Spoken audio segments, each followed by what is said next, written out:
Hey all y'all, welcome back to my channel. My name is Carrie. This is where I talk about knitting, my tips, my tricks, my opinions, and my preferences. We are near the end of Socktober, but just because Socktober is coming to an end doesn't mean the sock knitting does too. There's lots of sock knitting for us in the year ahead, and today I'm going to introduce you to a heel construction you may or may not have heard of called the strong heel. This heel is really cool. It's similar to a flap and gusset, but there is no picking up stitches. Yes! So if you want to find out about how to do the strong heel, its advantages, its disadvantages, etc., etc., etc., hit subscribe, hit the notification bell, give this video a thumbs up, and let's knit. Quick disclosure before we get started, down in the description box I will have links to the materials that I used in today's video. Some of these links will be affiliate links. Utilizing affiliate links helps to support my channel and what I am doing here. If you'd like to learn more about affiliate links, what programs I'm a part of, why I use them at all, check out my FAQ at knitswhereitsat.com. I learned the strong heel from a book called The Sock Knitter's Handbook, Expert Advice, Tips, and Tricks by Charlene Church and Beth Parrott. I have this book on my computer through my Kindle, and I've really enjoyed a lot of the techniques and everything that I have learned in this book. It's a very handy guide. And that's where I first learned about the strong heel. And it is called the strong heel after Geraldine Crawford Strong. So I have used this in a project. I used the strong heel in this calf link sock that I knitted. I designed and knitted this, and it's I love this sock. I love all my socks that I've ever made. The strong heel at first glance almost looks like a flap and gusset. You see here, right, you have this line of stitches that is at the gusset like you would expect for a flap and gusset. Back here looks very much like a heel flap, right? But the difference between a flap and gusset and a strong heel is that this here is not a line of decreased stitches. When you knit a flap and gusset, you get to the point of the heel construction, and then you knit the flap flat. So you're knitting a heel flap, a heel turn, joining everything back in the round, and then decreasing away extra stitches while you work your instep and getting down to the full length of the foot. With the strong heel, instead what you do is you get to the point where you're going to do your heel construction. Instead of just working a heel flap flat, you keep working your instep stitches and this heel flap, and you do a line of increases to create your gusset.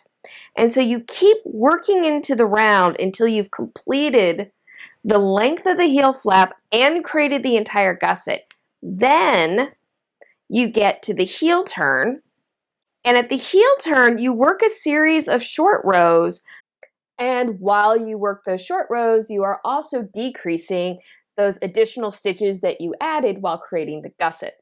And then when you're done, there's no picking up stitches. That's the cool thing with the strong heel, is it has very much the same structure as a flap and gusset because there is a gusset, but there are no picking up stitches. So we are going to jump into actually doing the strong heel. As always, I will have timestamps down in the description box below if you want to skip around to any part of the video. Here I have a sample on worsted weighted yarn so you can really see what's going on. And of course you can do this on double pointed needles, but I usually prefer to knit socks with 2 circular needles or magic loop, and I think this is a little easier to see doing this on magic loop than DPN, so that's why we're going to do this on magic loop. So I have 40 stitches here on my needles. I have 20 on each side. So I am now at a point where I am ready to start my heel construction. So the first thing is I have to decide where exactly I want my heel and also my center back. Traditionally, sock patterns will put the center back of the heel at the join. The thinking being if there's any kind of jog or anything like that, the most discreet place for the join to be is at the center back of the sock. So that's what we're going to do. You can put the join at in the side of the sock so that it's hidden from view, but then you're having a left sock and a right sock, and kind of like tires, it's good to rotate your socks between your feet so you get even wear on them. This is true. Now, like most heels, the strong heel is traditionally knit across 50% of your total stitches, which means that since the center back will be at the join, the first quarter and the last quarter of my stitches will make up my heel stitches. So this first round I'm going to do is a setup round, and what it's going to do is rearrange my stitches so that my heel stitches are all on one half of my magic loop and the instep stitches are all on the second half of my magic loop. I think this is just a little bit easier organizationally to keep track of where I am when I'm knitting a pattern, and it will in essence reestablish where the beginning of a round is. So I'm going to knit the first quarter of my stitches. I have 40 stitches total, so I'm going to knit 10. 1, 2, 3, 4, 5, 6, 7, 8, 9, 10. Now I'm going to do something that's going to seem a little strange, but I'm rearranging my stitches so that the join is actually going to be in the middle of the needle, so to speak. So I'm going to take this needle and I'm going to pull it out like I were changing for a magic loop. And then I'm going to knit my next 10 stitches. These next 10 stitches are the first half of the instep. So if there was a pattern, you would just follow the instep pattern here. So now I have 3/4 of my stitches here on the back cable and 1/4 of my stitches here. And now I need to knit the second half of my instep stitches. So I'm going to pull the cable out again and I'm going to count off 1, 2, 3, 4, 5, 6, 7, 8, 9, 10. And I'm going to pull this cable here at this point so that I can knit my next 10. So now here's the magic loop.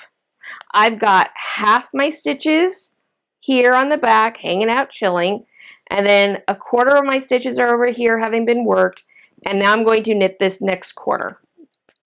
There are other ways you can go about rearranging your stitches, but this is how I like to rearrange my stitches when I go to work the heel.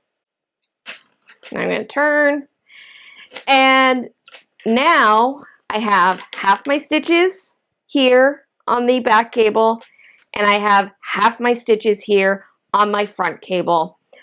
Here's my join. Now I'm all set up to start doing my heel stitches.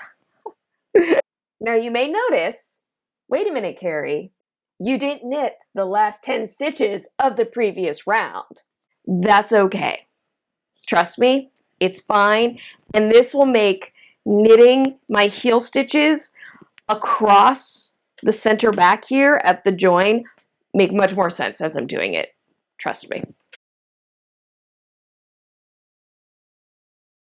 The strong heel, the way I'm going to do this is every other round I'm going to increase 2 stitches. 1 at the beginning of the heel stitches and 1 at the end of the heel stitches. The rule of thumb is basically with figuring out how many stitches to increase to on the strong heel is you want to take the number of stitches that you're working the heel across, multiply it by 2, and then subtract 4.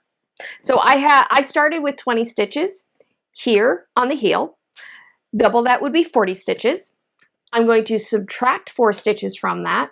That is 36 stitches. So I'm going to keep increasing until I hit 36 stitches across these heel stitches.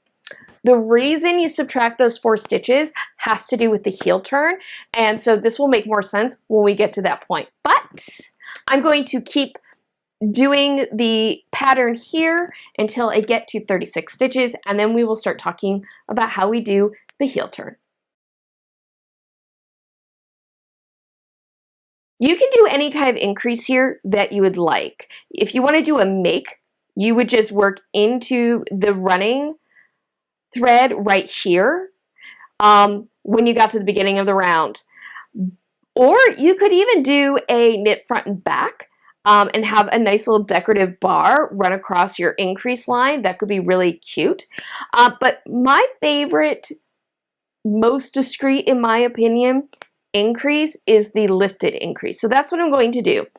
This is the right side of my heel, so I'm going to do a right leaning lifted increase, which is very simple. You simply knit into the purl bump on the row below, like this. Then you knit into the stitch, and I've done my first increase. And now I'm going to just knit across my heel stitches to the end of the needle. All right, so I'm at this last stitch here. I'm going to work this stitch.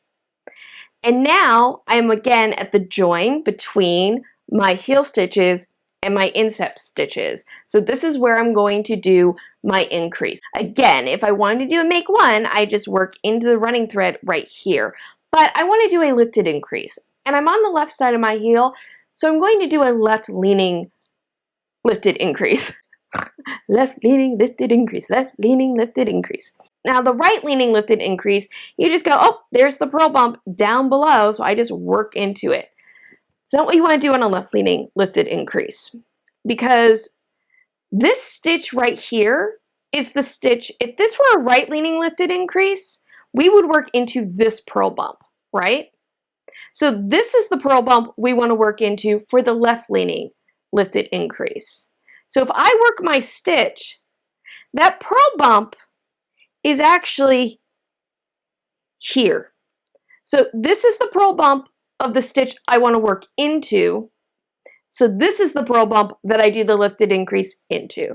So basically I'm sticking my needle into the second purl bump from the needle and then lifting it up on my needle and do my stitch. I've now completed my first increase for the heel stitches, and let's just count real quick and make sure. I had 20 stitches to start. I do 2 increases. That means I should have 22 stitches on my needle right here. 2, 4, 6, 8, 10, 12, 14, 16, 18, 20, 22. Yay, works. If you were doing this on double pointed needles, you would have 11 stitches on needle 1 and 11 stitches on needle 4, okay? And then all your instep stitches would be on needles 2 and 3. This is one of the reasons, by the way, I like to do socks on 2 circular needles or magic loop. I feel like when you get to the heel construction, it just makes more sense to have your sock divided in half like this. All right, now we're going to just work in pattern across the instep stitches, which in this case is just stockinette. And we have completed the first round of the heel construction. So now, this next round, we are now going to just work a plain round of knitting all the way across. So this is real simple. Second round, you just knit plain across the heel and the instep, or in pattern. When the strong heel was first presented to the world, it was done so using stockinette stitch. So sometimes there's an idea that the strong heel, you only work in stockinette. That's not true. If you wanted to work partridge stitch or heel stitch or any kind of pattern stitch that helps reinforce the heel and then the heel turn later, which we'll get into, you can totally do that with the strong heel. So we're at the end of the heel. These are my instep stitches. So if I were working a special stitch pattern or color work or anything like that, I would just follow that pattern. And I'm on this last plain round of knitting. So after doing my last increase round, I did one more round of plain knitting. So right here, these are the instep stitches. You can already see how that started kind of making this curve to fit around the sort of curvy bend that occurs at our heel and our between the foot and the leg. Here's my line of increases. Now I'm ready that I have done all of my increases. I'm ready to start doing the heel turn. So what I'm going to do is just knit across my heel stitches, and then I'll be ready to start working the heel turn. Here I am, I'm at the end of my heel. Now I'm ready to start the heel turn. So what I'm going to do is I'm going to turn my stitches, my needle, and I'm going to start working flat, so to speak, but I'm going to be doing short rows. And those short rows are actually worked from the center of the heel out towards the sides. But I'm at the edge of the heel. So at this point, what I need to do is this first row is knit towards the center to the turn point. And to figure out where my first turn point is, I need to understand where the center of my sock is. I have 36 stitches. So 36 divided by 2 is 18. So this right here, this is my middle stitch. 1, 2, 3, 4. These 4 stitches here are going to be worked throughout all the short rows. These represent the 4 stitches that we subtracted when we were figuring out how many increases to do. So I'm going to knit these 4 stitches, then I'm going to do a decrease. That's here. And like the French heel, I will then knit 1 stitch past the decrease. And then I'll turn my work and knit back these 1, 2, 3, 4 stitches. Then I'm going to do another decrease here. And again, knit 1 stitch past that decrease. So I'm basically going to knit 18 plus 2, that's 20 stitches, and then I'll do my decrease. So, you're going to slip this first stitch and then purl across 1, 2, 3, 4. Daughter's home. You might hear some yelling in the background. This is real life. 18. So I'm at my halfway point. So I'm going to knit my next 2 stitches because stitch 17, 18, 19, and 20 are the 4 stitches we subtracted 4. Now I'm going to do my decrease. So I'm going to do a purl 2 together, which will be a right leaning decrease. Now I'm going to knit 1 more stitch. Knitting that 1 stitch past the decrease is what is going to create that curve. It's not really a curve, but that more diagonal line for the heel turn. If I didn't knit 1 past that decrease, all of my decreases would end up stacked, more like a Dutch band heel turn. So I'm now ready to turn my work and knit across to the next turn point. I'm now going to slip this first stitch, and now I'm going to knit across 5 stitches. So that's the decrease I just did. I'm going to knit 1, 2, 3, 4. Those are the 4 center stitches. So the decrease and the 4 are the 5 stitches. Now I'm going to do my next decrease. So I'm going to do a left leaning decrease. Again, if I look at my work, I'm on the left side of my heel, so I'm going to do a left leaning decrease so that my line of decreases slants to the left. So that is going to be a slip, slip, as if to knit.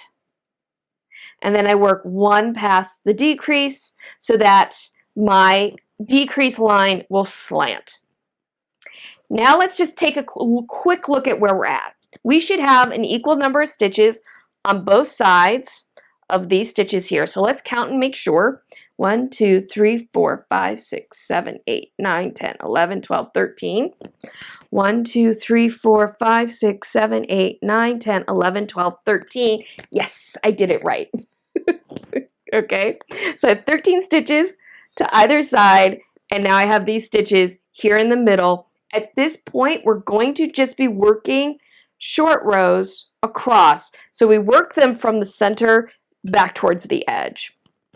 But that was kind of the first 2 rows. You have to do a little bit of a setup to get yourself set up. Now notice here, there's this gap.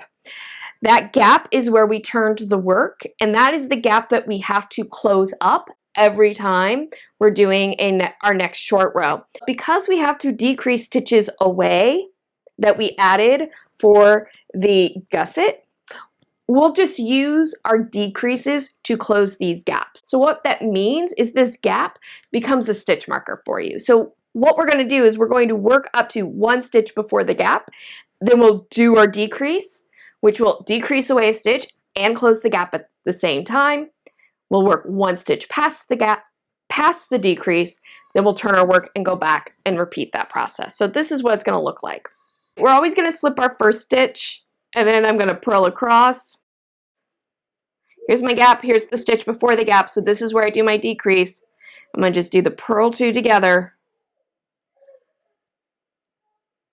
And then I purl 1 stitch past the gap, turn my work.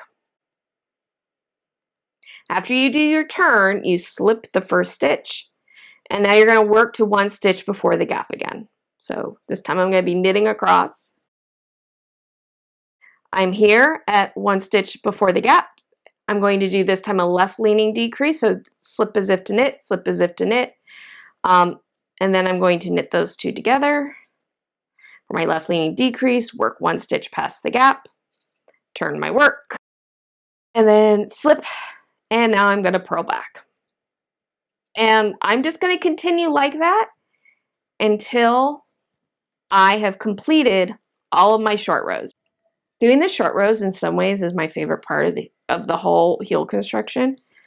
Maybe that's why I like doing short row heels so much, because I just really enjoy doing short rows. So I am now back down to my original stitch count, and this heel is complete, and I'm ready to start working my foot because the heel turn is over. I'm going to just finish knitting this round. These poor instep stitches have been just hanging out, left all by themselves, lonely, going, when do we get worked again? When do we get to be part of the process?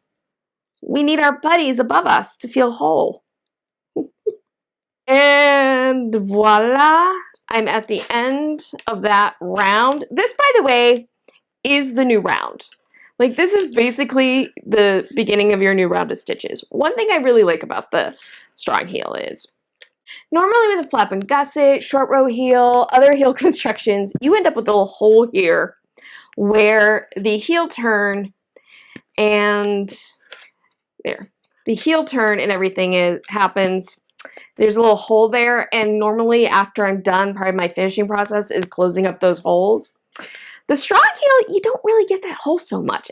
I mean, when I knit back across this round, if I were going to continue on and make like a very large slipper or something, that would close up. So you don't get those holes here where the flap and the instep and the heel turn all meet at this one point. You don't get that same hole the way that you can with the flap and gusset. So that's not a reason necessarily to choose to do a strong heel to avoid those holes, but it is a nice little advantage to this. So let's look though, now that we have the whole thing complete, and you can see this, here's what it looks like once you have finished the heel turn.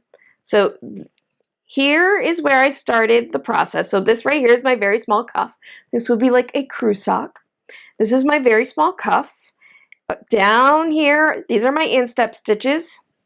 Here's what my flap is, right, that I worked at the same time. But here is my gusset and those heel stitches that come down. And here is my heel turn.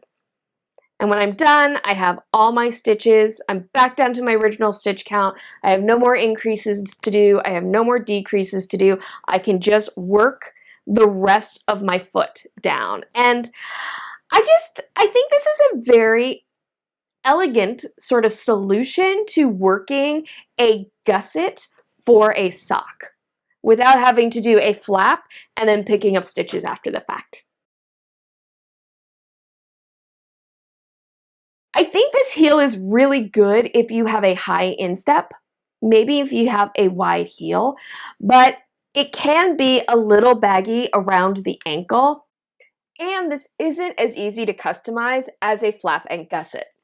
Because the thing is, like a flap and gusset, it's very easy to modify the fit, because if you have a high instep, instead of knitting a square, traditionally with a flap and gusset, you knit the flap so it's square, right? But if you have a high instep, all you need to do to make an adjustment to that flap is knit a longer flap. And then you have a larger gusset to fit your instep. And if you have a lower instep and the flap is too long, you knit a shorter flap. And it's very easy to do all that because the flap is knitted flat and you're not having to account for any other kind of section of the heel construction. Whereas with this, because you're doing the gusset and this heel section and the instep all at once, any change that you sort of make to one area can affect another area of the heel construction. So that is something to kind of think about in terms of the strong heel. But at the same time, there's some cool things you can do with the strong heel in terms of patterning.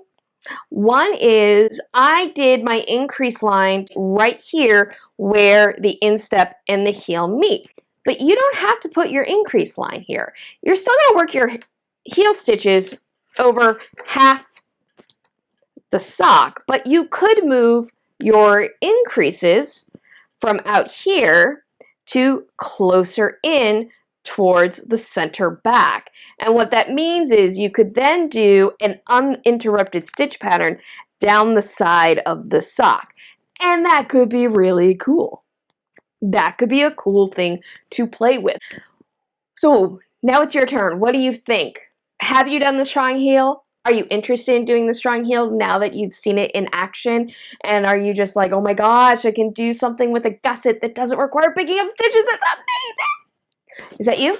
Or are you like, Carrie, there's only one heel for me, and it is fill in the blank. So please comment down below. Commenting on my videos does help YouTube know that this is a space worth checking out, as does giving my videos a thumbs up. And I do hope that you enjoyed today's video, that you got some good knowledge out of it. If so, definitely please give my video a thumbs up. If you have not already, please make sure that you subscribe and hit the notification bell. Subscribing, hitting the notification bell lets you know whenever I upload a new video or when I have a live stream. Every Sunday, I have Knit Tea Live at 11 a.m. Pacific, 2 p.m. Eastern. It's a really good time. If you enjoy live streams, if you like a longer video or podcast, Knit Tea Live is a really good time. If you'd like to find me on social media, you can find all my social media down in the description box. Please follow me on Twitter, Instagram. I do have a Facebook page for Knits Where It's At. It's a great way to keep up with everything going on with Carrie CraftGeek. Thank you so much for joining me. I hope you have a wonderful day, evening, weekend, weeknight, whenever you may be watching this. And as always, happy health and happy knitting. Bye.